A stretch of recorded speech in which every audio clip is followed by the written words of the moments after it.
Hey, it's your boy Daryl, Frank151. Here we're interviewing Dave East, talking about his new project, How Did I Get Here? Make sure y'all tap in.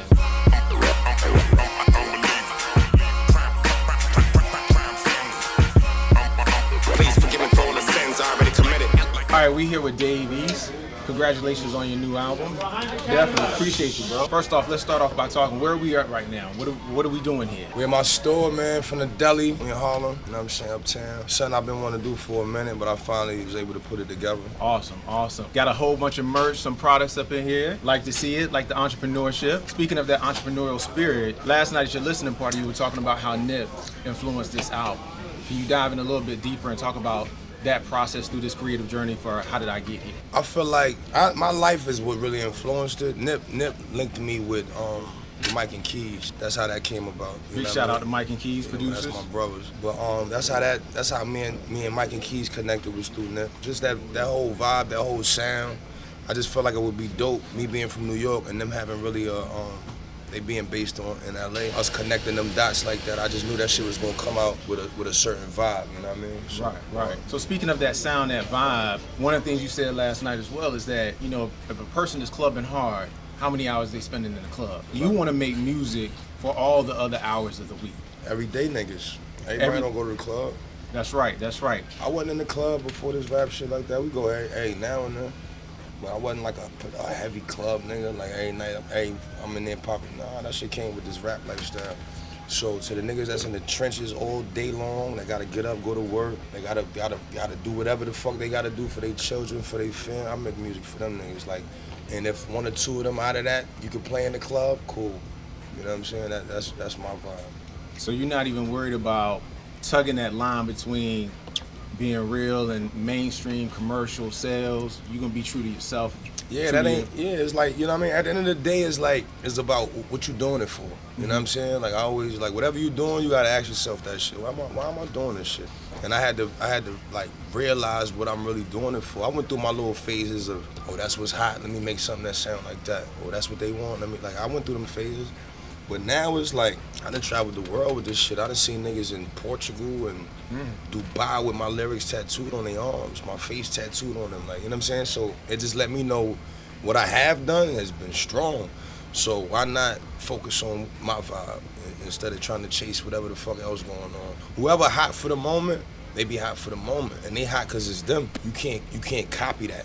You know what I'm saying? You can't try to copy and paste that to what you got going on. They hot cause that's them. They doing it a certain way that everybody fucking with. You gotta always do you. And I'm learning that more and more the older I get, you know what I'm saying? So let's talk about that the artist of the moment versus the artist of the journey. So it sounds like to me you're about this journey. The album title, How Did I Get Here? Right. Talk about that title, how it came about. What was your inspiration for why to name the project, How Did I Get Here? I was looking at mad one day I was chilling in the crib and I was just going through mad old photos my mom's had.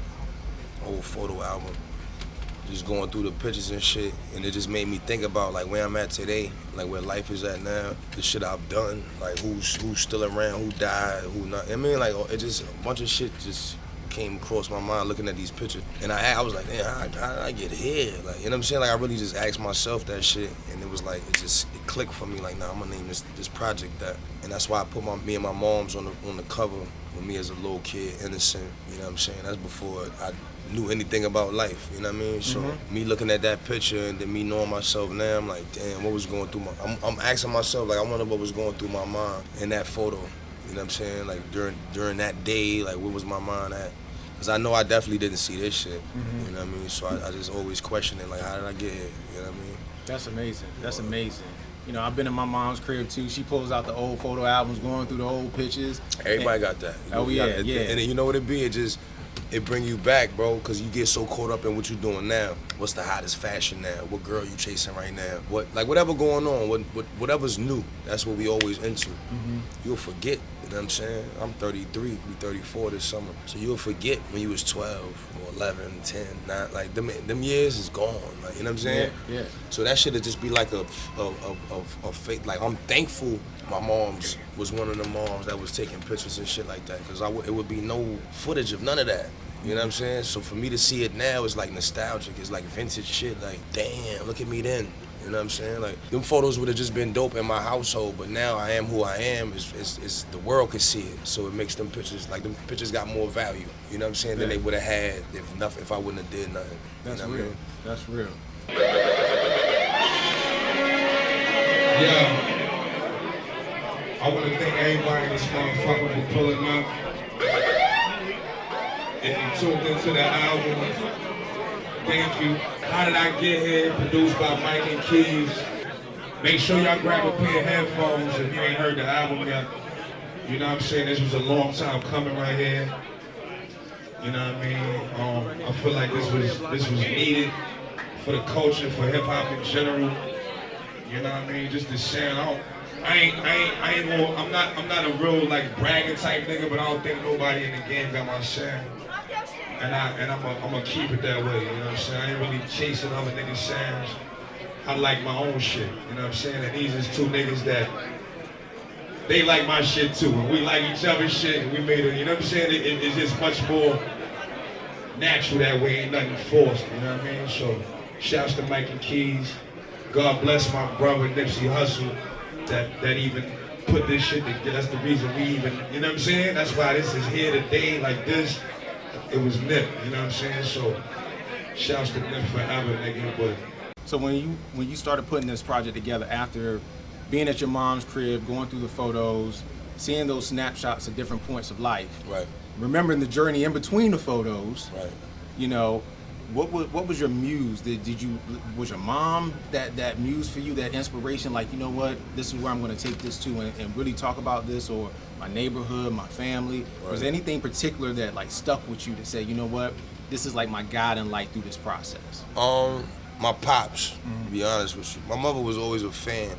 I always tell niggas if I was robbing banks, my moms would be holding the bread. Like she just damn. Like my mom's is a real down for her son type of mother. Like no matter if I'm right or wrong, she rocking. You feel me? Uh-huh. My pops was the nigga that was like, if you fucking up, I ain't fucking with you. If you want to be successful and do the right thing in life, I'm here for you. You know what I'm saying? But if you want to go that route, I ain't got nothing for you. So it was all about really, for mad years of my life, I was just trying to like impress that nigga. You know what I'm saying? Like as long as I was good in his eyes, I didn't care about the world, like, or what everybody else was like. I impressed my father, like. So he was the nigga that kept me. You know what I'm saying? When I might have went and got in that car with them niggas that was about to go do something crazy, I think about that nigga like, I'll catch y'all niggas later. You know what I'm saying? Like, he was always that thought in my mind. It wasn't even before police. It was my father. Like, you know what I'm saying? Before I'm even thinking about what the cops will do, I'm thinking about this nigga he gonna kill me if I do this shit, or if I get caught with these niggas, or if I'm over here. Yeah. Cause I know and he know that he taught me a little better than that. You know what I mean? So it sounds like you had a lot of balance. Yeah, I would say my and that's pops. why it comes out in your music. I would say my pops, but my pops was a nigga that was getting to it too. So a lot of times I wasn't around him. Or he'd be going, he'd be working or doing what he's doing. So then that's when the streets came into play. You know what I'm saying? So that was another battle. Okay. Well, let me like dip into the album. You know, one thing, you went from playing Meth to then trading bars with Meth. You know, you guys have done some collabs previously, but how did this collab come about? You know, was it something that you thought of? Did Mike and Keys think of it? Did Meth think of it? That was me. Okay. That was me. That song was, the record was basically done. I told Mike and Keys, I was like, yo, I need something, like for the intro, I want something that knock, something hard, come out the gate, knocking, you know what I'm saying? I did the record. Scram Jones, I brought Scram to the studio. Scram did the scratches on that shit. Cause I wanted it to Big come shout out. out. Yeah, shouts to Scram, that's my bro. That's my DJ. But shouts to Scram. If you ain't familiar with Scram, you're bugging, you know what I'm saying? But Scram did the scratches on that joint. And I'm sitting listening to it. I'm like, nah, I gotta get Meth on here, bro. Cause before that, I hadn't reached out to him to do a record. We always kick it, but I never be like, yo, get on this song or nothing like that. We talked about cooking up, but we just never did it. Oh, so you had already laid your verse. Yeah. And you just vibing to it and like. I'm listening and I'm like, this shit ain't finished. I'm like, I might put in this. Am I gonna go back in? I'm like, nah, fuck that. I said what I needed to say on this shit. I'm gonna get Meth on this shit. When I sent it to him, he called me. He was like, this shit different. He said, give me a few days. I got you. That's awesome. That's awesome. That's what's up. One of my personal favorites on the album, Gregory Hines. Love. Can you tell me a little bit how that track came about? Yeah, I'm a fan of Gregory Hines. You know what I'm saying? God bless his soul. I grew up to that. Like my pops and my mother was like seeing him with his whole thing. You know what I'm saying? We kind of be joking like with the rap shit, like I be tap dancing on like the beat, like walking on that shit. So that's where that came from, like, you know what I mean? Me saying that, but and I got my baby brother on the record. Only If We Vibe. That's my real brother, same mother, same father. Mm-hmm. He on that record with me. But that was just one of them joints, like me just pouring out my life a little bit. I touched on mad shit. I touched on mad years in a short verse, like, you know what I'm saying? Like, for me being in the crib, my pops, he playing Phyllis Hyman and shit.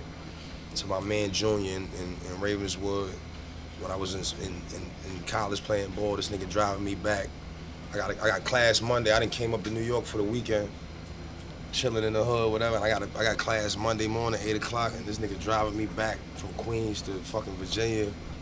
I'm talking about all that, you know what I'm saying? Like, I'm just different parts of my life. Like, if you was around me to know, you know what I'm talking about type shit. And then I got my brother on it. So that was just one of them joints. That beat, certain beats talk to me. Mm-hmm. So when I heard the joint, I'm like, nah, I'm gonna speak on some shit I ain't really spoke on before.